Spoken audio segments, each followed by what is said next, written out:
Hello and welcome to my channel. My name is Neddy and this is Slothville. Welcome to the debut or premiere video of the channel, and on this channel we'll be talking about true crime stories that happened or that have happened in Nigeria, Africa and different parts of the world. Today we unravel a harrowing and incredible story that has captured the world's attention. Imagine disappearing for 26 years only to be found 200 meters away from your home, 200 meters away from where you grew up. This is the astonishing case of Omar bin Omran, a man who disappeared during the Algerian Civil War and was discovered decades later, almost 3 decades later, in his neighbor's cellar.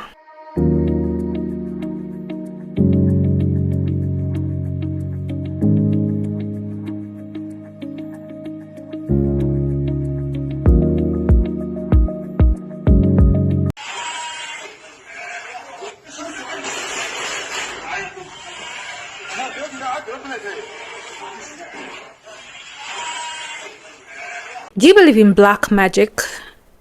In some parts of Africa, a lot of people believe in, the traditional system of worshipping gods. They also believe in witchcraft and witches, in spells as well.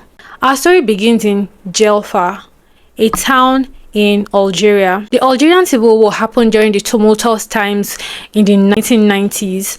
Omar bin Omran, being a teenage boy then, who was just 19 years old, disappeared amidst the chaos of the Algerian Civilian War. The Algerian Civilian War was a war that was between the Algerian government and the Islamists of the Algerian country. It was a really trying time for the people of Algeria, and a lot of people got lost during that period. A lot of people got missing during that period.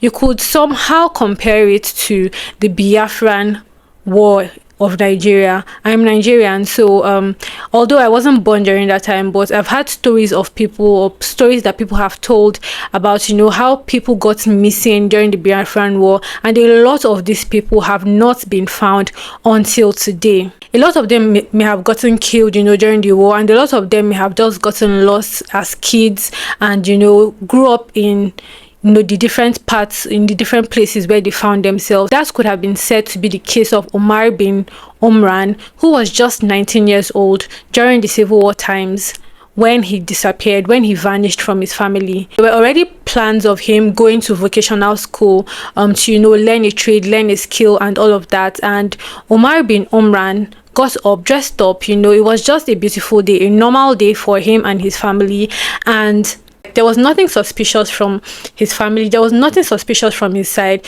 He was a nice, calm boy who just wanted to go to vocational school, and learn a trade or learn a skill.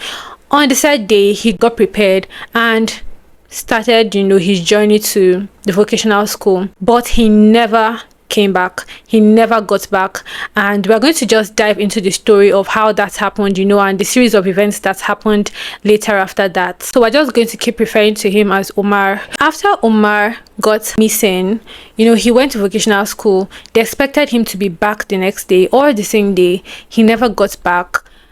The next day, he never got back. Time went on, days went on, weeks went on, months went by, years went by, and he never returned. Imagine how that would be for his family, for his mom, for his dad, for his siblings. The sadness of losing a loved one with no idea of what exactly happened to him. There's some kind of closure that you would get, if you lose a loved one, and at least that what happened to that person. That they probably died, or they were sick, and died, or what made you lose that person. But the fact of not knowing what happened to a loved one, the fact of someone just disappearing, the fact that there could have been so many things going through their minds. They could have thought that he felt unloved and decided to walk away from the family. They could have felt that there was something that they did wrong that made him run away from home. They could also have that fear that he was probably kidnapped, but that thought of not knowing exactly what happened to your loved one, it's something that is undescribable. It's something that is sad and undescribable. You could get some closure if you knew, or if you know what happened to a loved one, or what caused the death or the disappearance of a loved one, but not knowing, that's a different ball game entirely. During the period where he was said to have disappeared, he had a dog, and the dog was said to, always go around the house of one of their neighbors, not quite far from their house, just 200 meters away from their house. His dog was said to always, go to that place and just roam about and just perch or lay around that place. But it was said that the owner of the house, where the dog would normally go to, killed the dog. We would later find out that the reason why the owner of the house killed the dog was because Omar was being held hostage in that particular house, and his dog could perceive his scent, which was why his dog kept roaming around the house. Now, the owner of the house, that's the neighbor, we're going to refer to him as Ba. We don't really have so much details about who he is in particular, but we're going to refer to him as Ba. Now, Ba was the neighbor of Omar's family. They lived just 200 meters apart. 200 meters apart is not quite a distance. It's a trekkable distance. The reasons why he held Omar hostage for a whole 26 years, of his life, is quite unknown to the public, to the members of the public. I want to believe that the case is going to be taken up by the government, and they're going to start investigating the reasons as to why this happened. For now, all we know is that Ba has been arrested and is in the custody of the Algerian police. So how was Omar found? It was said that his brother had some suspicion. Now, we don't know how his brother came around that suspicion, but it was said that his brother had a suspicion that Ba had his brother held hostage in his home, and then his brother made an official complaint to the Algerian police, or to the police in Djelfa, which was where they reside, stating that they should go and search the house of Ba. He had a strong feeling that his brother was being held there. We do not know how he came to this conclusion. Like I said, if we get more details on this case, I'm going to come back here, and do another review on this story. But for now, we're working with the details that we have. He made a complaint to the Djelfa police, asking them to come and investigate his neighbor, because he had a funny feeling that his brother was being held hostage there. Now, there's something about the sixth sense of human beings. There's always that sixth sense, that thing that tells you that something is wrong, something is not right here. You should do this, you shouldn't do that. I'm sure that is probably what gave his brother that hint that Omar was probably in Ba's house, coupled with maybe some behavioral traits that Ba had exhibited, or they probably got into a fight or something, and Ba made a statement that made his brother put two and two together. But like I said, the facts of this case are not really clear yet. Until that is made known to the public, I would come back here, and give us a review on that. After his brother made the complaint to the police, they got a warrant and came to search the house of Ba. It was said that Ba tried to escape, but he was caught by the police, and on investigating and searching the house, they found Omar bin Omran in the cellar of this man's house. Now, searching the house, they didn't really see anything, but they stumbled upon a door that seemed like an underground door, and on opening that, he was said to be found in the cellar of this building amongst haystacks that was meant for sheep and the rest of that.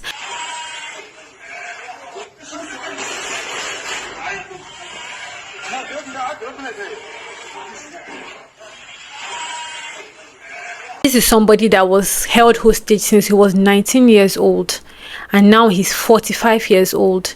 He's been detached from civilization, from the community. He probably doesn't know what has gone on in the world in this whole 26 years that he has been held hostage. I want us to put this into perspective. Like, imagine just being held somewhere away from your family.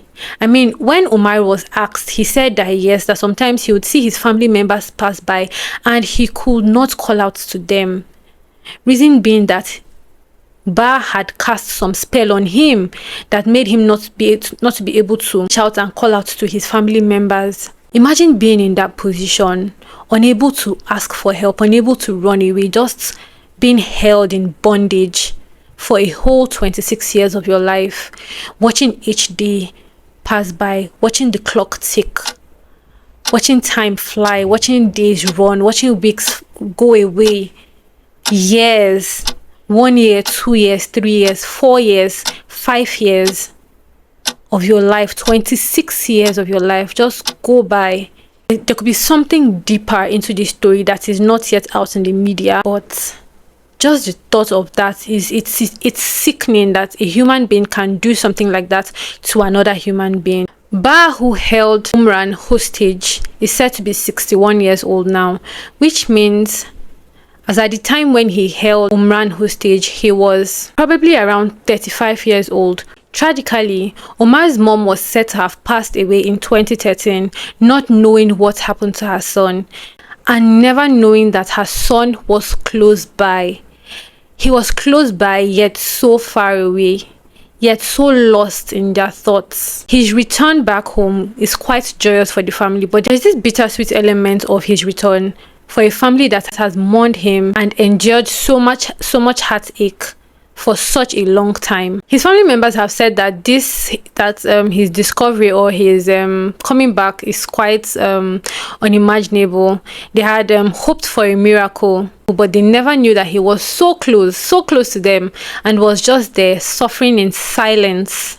Omar's ordeal is far from over. He's said to be currently receiving, psychological treatments and physical treatments as well, and he would gradually be reintegrated into the society while the investigation on his captivity is ongoing. And I'm sure that the government is going to make sure that they come to the bottom of this issue and that they fish out the cause of his disappearance and all the people that have been involved in keeping him in captivity. The town of Djelfa as well have rallied around Omar, and they have offered him support and solidarity as he navigates this new chapter of his life. We'll continue to follow Omar's story and bring you guys updates as the investigation unfolds. What do you think of this incredible tale?